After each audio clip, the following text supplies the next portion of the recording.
KTR comments చూస్తే నవ్వాలనో ఏం చేయాలనో అర్థం కాని పరిస్థితి వస్తున్నది. ఈరోజు ఎస్సీ వర్గీకరణ జీవో వచ్చింది.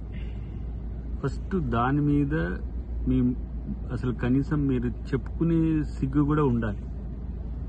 దాని విషయంలో మీ ఏందో చెప్పండి రా నాయన. మీరెవ్వరు దాని గురించి ప్రస్తావన చేయకుండా ఎస్సీ డిక్లరేషన్ మీద లేకపోతే ఇతర అంశాల మీద మాట్లాడడం కాదు. అంబేద్కర్ జయంతి రోజునైనా కనీసము కాంగ్రెస్ పార్టీ చేసిన దాన్ని పొగడకపోయినా కూడా ఈ పిచ్చి స్టేట్మెంట్స్ ఇవ్వకండి.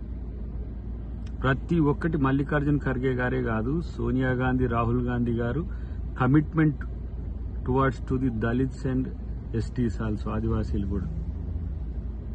ఇన్ని రోజులు 9 సంవత్సరాలు పరిపాలించినప్పుడు రానికి మీ ఈ అన్ని వ్యాఖ్యలు ఇప్పుడు వస్తున్నాయి. ఎందుకు వస్తున్నాయి అంటే ఏంది? ఊరికనే ఒక మంచి పని చేసిన రోజు దాన్ని మంచి పని కాకుండా చెడుగా చేయాలని ఎవడు నీకు చెప్తున్నారా బాబు ఇలాంటి పనికిరాని స్టేట్మెంట్స్ ఇవ్వమని?